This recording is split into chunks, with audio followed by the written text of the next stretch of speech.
Elivaldo, mas existe uma outra preocupação, o socorro aos estados. O assunto já foi para a Câmara, discutido, debatido, vitória dos governadores. Isso para combater a pandemia. E agora vai ser discutido no Senado, Elivaldo. É verdade. Passou na semana passada na Câmara Federal esse socorro, que exatamente tem a finalidade, segundo os deputados aprovaram, mais de 400 dos 513 votos favoráveis ao socorro. Isso, segundo cálculos da equipe econômica do governo e também da Câmara, estimados em 87 bilhões de reais. Esse dinheiro é para compensar perdas em decorrência da pandemia da Covid-19, ou seja, os estados que terão perdas de ICMS, na arrecadação de ICMS, do ISS, no caso dos municípios, para esse mês de abril, Joelson, a estimativa, segundo a PPM, já ultrapassa 50% de baixa nessa receita. Então, como é que vai ser feita a compensação? Essa compensação é exatamente através desse socorro. Só que a equipe econômica do governo federal do Planalto é contra esse valor, conforme foi aprovado na Câmara, e agora essa matéria segue para discussão e votação no Senado Federal. Vamos então conversar com o senador Marcelo Castro, senador pelo estado do Piauí, ele que está lá em Brasília e conversa conosco através da internet a respeito dessas possibilidades. Senador Marcelo, boa tarde, obrigado por nos atender. Existe esse debate, ele está perto de consensos ou essa diferença entre governo federal e governos estaduais deve pesar nesse debate, nessa decisão? Boa tarde, Joedson. Boa tarde, Elivaldo. Boa tarde, amigos e amigas do Piauí. Em primeiro lugar, dizer que estou com muita saudade aí de vocês, do Piauí. Estou num auto-isolamento aqui em Brasília desde que começou essa pandemia, com receio de pegar um voo aí para o Piauí. Já pensei até na possibilidade de ir de carro para diminuir os riscos, porque na minha idade, quase 70 anos de idade, a gente não pode brincar com... Quer dizer, em idade nenhuma, mas especialmente essa idade, nós devemos ter um cuidado redobrado com esse vírus que é muito violento, né? Muito danoso para pessoas de idade mais avançada. Bom, o que ocorreu na prática foram duas medidas. Os estados, a União e os municípios, evidentemente, com essa pandemia, caíram as receitas. A União também caiu as suas receitas, principalmente de imposto de renda e de IPI, que compõem o Fundo de Participação dos Estados e o Fundo de Participação dos Municípios. Essa parte já foi resolvida com uma medida provisória. Então, os estados e os municípios já estão com a tranquilidade de que irão receber de fundo de participação o mesmo que receberam o ano passado. Isso é uma tranquilidade, isso é uma medida muito boa que foi tomada aqui em Brasília. E a outra parte é que as receitas próprias dos estados e dos municípios, basicamente o ICMS e o ISS, o Imposto sobre Serviço, também caíram vertiginosamente. E, evidentemente, que os estados e os municípios, todos eles, ficaram sem condições de bancar os seus compromissos, as suas despesas, sobretudo a folha de pagamento. Então, a informação que a gente tem é que todos os estados estão numa situação de grande dificuldade. Aí a Câmara tomou a iniciativa e aprovou essa outra medida, que é um projeto de lei que foi aprovado por 400 e tantos deputados, contra 70 apenas contrários. O governo se posicionou contrário, o partido do governo se posicionou contrário, tiveram ainda 70 votos. E essa emenda, essa proposta, esse projeto de lei foi para o Senado, está no Senado para a gente votar. E aí há um conflito muito grande, porque o governo não quer que seja aprovada essa emenda, que a Câmara aprovou, e o Senado está, então, intermediando o entendimento. O presidente Davi Alcolumbre, junto com os líderes partidários, é que estão fazendo esse entendimento. E o governo havia proposto uma medida que, no final das contas, seriam apenas 22 bilhões de reais, face aos 87 bilhões que a Câmara já havia aprovado. E o Senado, então, está fazendo esse entendimento para ficar um valor intermediário, que seria por um prazo de 3 meses e não 6 meses, como a Câmara aprovou, e, evidentemente, que, precisando de mais, a gente aprovaria outra medida.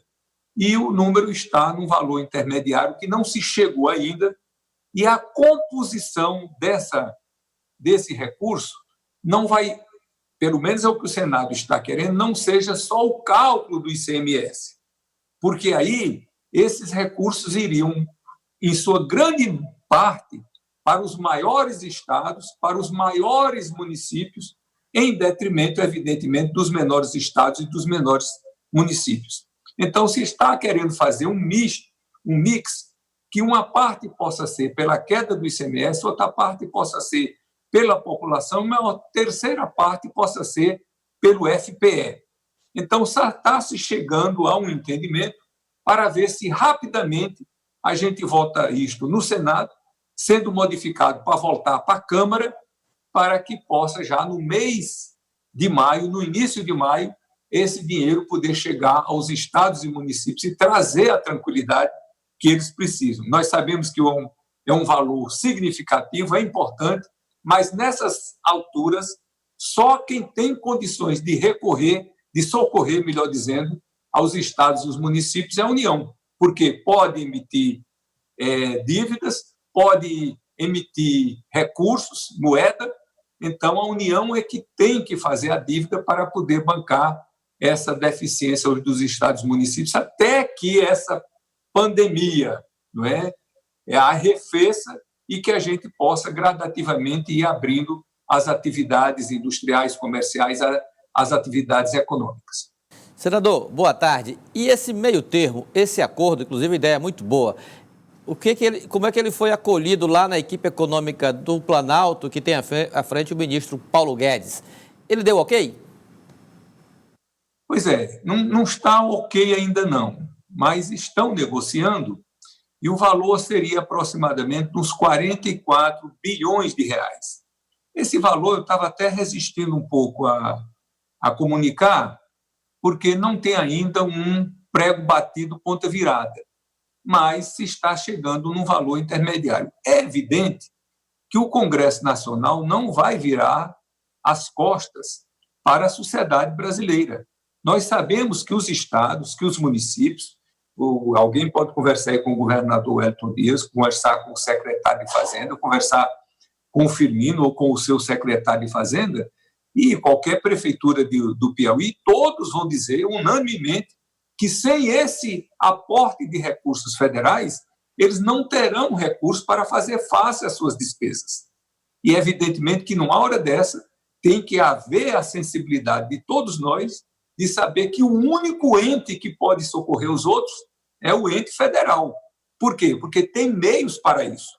Pode emitir moeda, pode emitir dívidas, fazer dívida para poder vencer esse momento de dificuldade que nós estamos vivendo, que, com certeza, é o maior problema que a nossa geração já enfrentou e jamais imaginou que poderia um dia enfrentar. Então, a atividade econômica está reduzida e, se não houver esse aporte, não há como os entes federados, os estados e os municípios fazerem frente às suas despesas. Agora, senador Marcelo Castro, quero aproveitar a sua experiência como ministro da Saúde que foi, para falar um pouco a respeito dessa pasta que tem sido alvo de muita discussão, muito debate, troca de ministros, para que a gente tenha um ambiente saudável, sem fazer trocadilhos com a pasta, mas para que a pasta seja forte o suficiente para combater os efeitos da pandemia. O que é fundamental? Uma defesa de posicionamento sobre isolamento social, isolamento parcial, ou uma estabilidade, em qualquer que seja o modelo,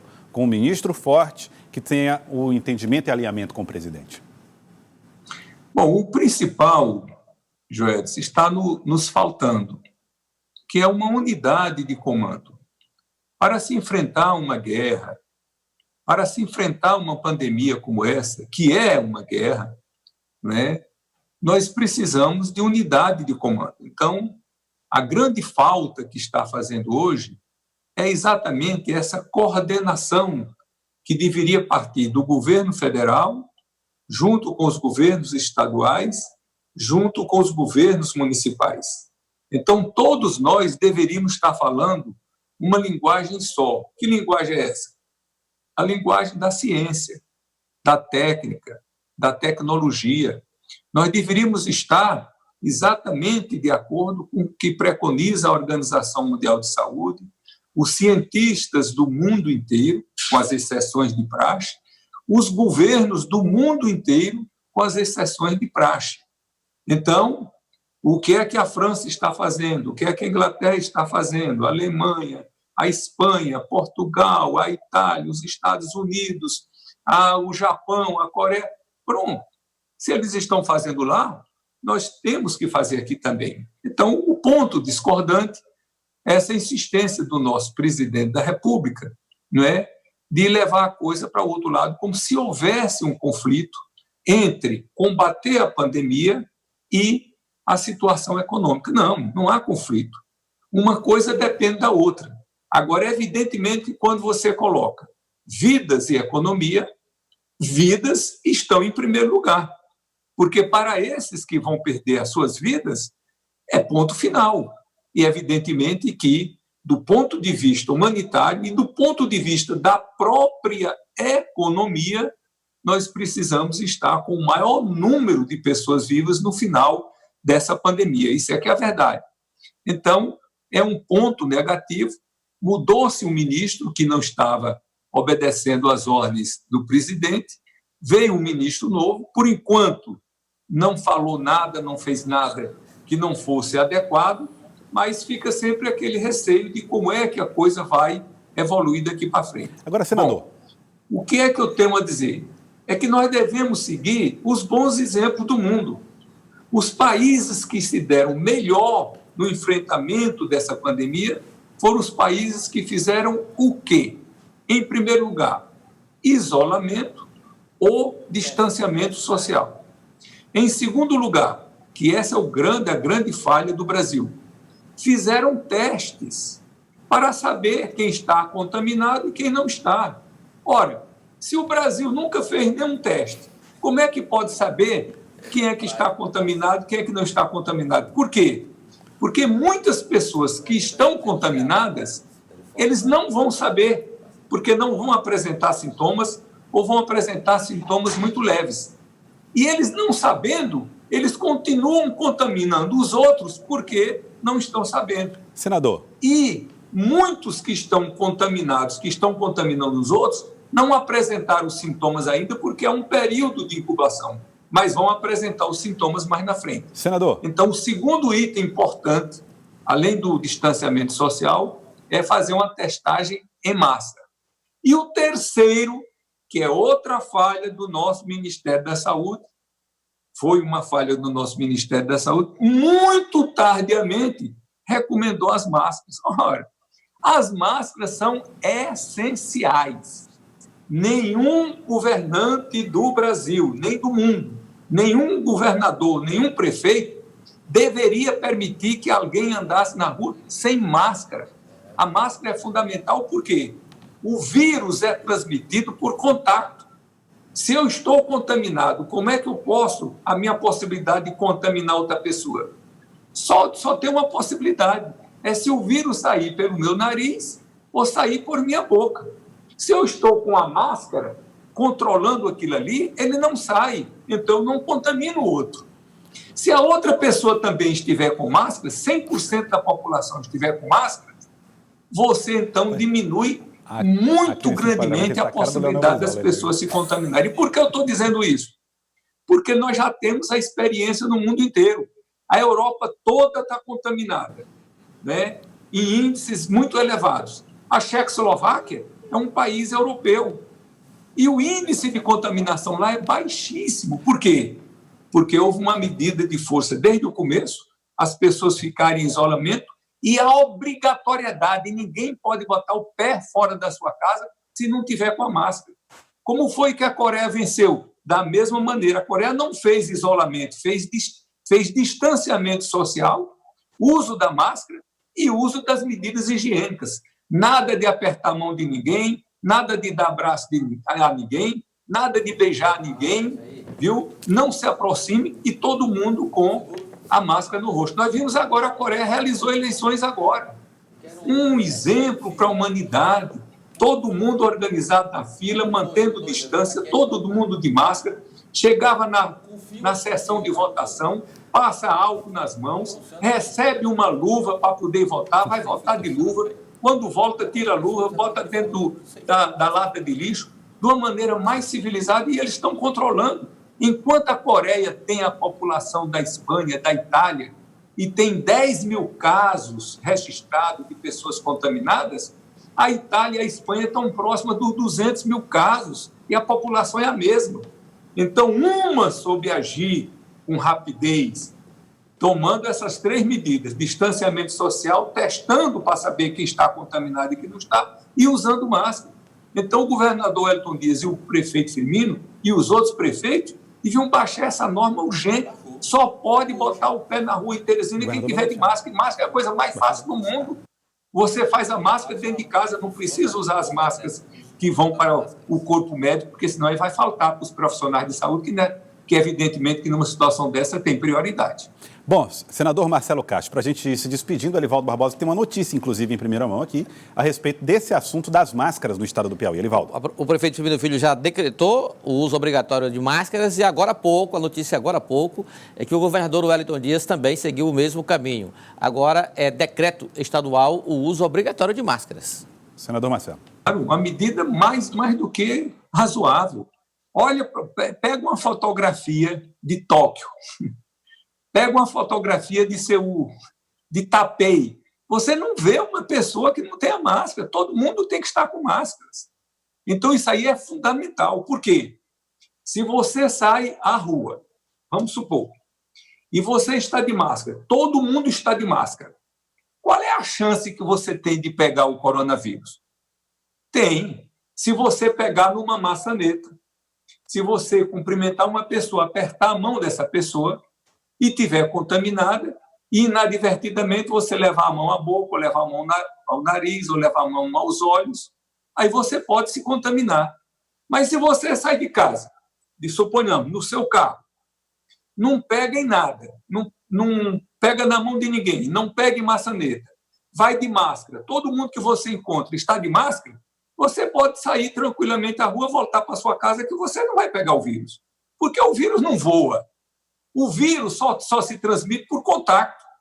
Então, eu só pego o vírus, alguém só pega esse vírus se ele pegar numa superfície contaminada e levar a mão à boca, ao nariz ou aos olhos.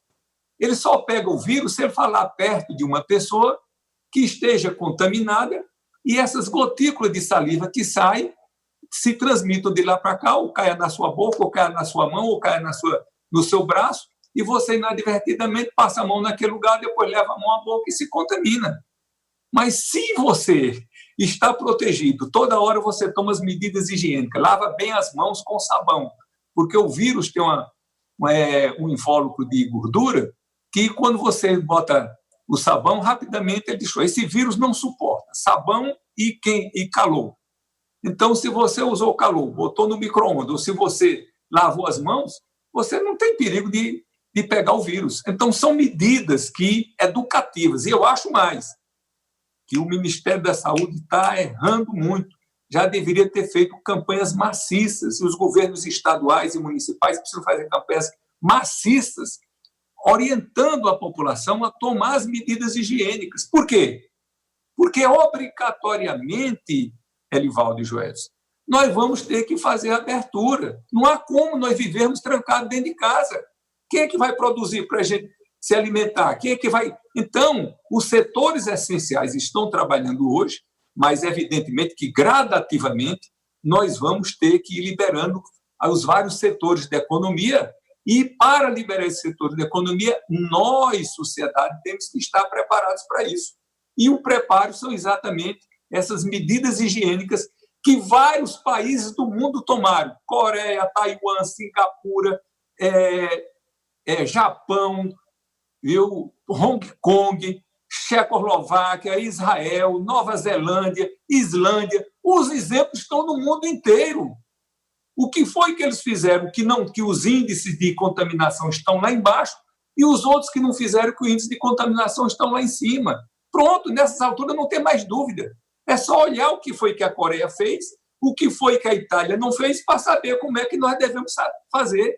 Então, nós temos que seguir os coreanos, nós temos que seguir os japoneses, nós temos que seguir os chineses, nós temos que seguir o pessoal da Tchecoslováquia, que eu não sei nem como é que chama, os nova-zelandeses, nós temos que seguir os israelitas, que souberam controlar bem o vírus, nós temos que seguir os portugueses. Portugal está dando um show.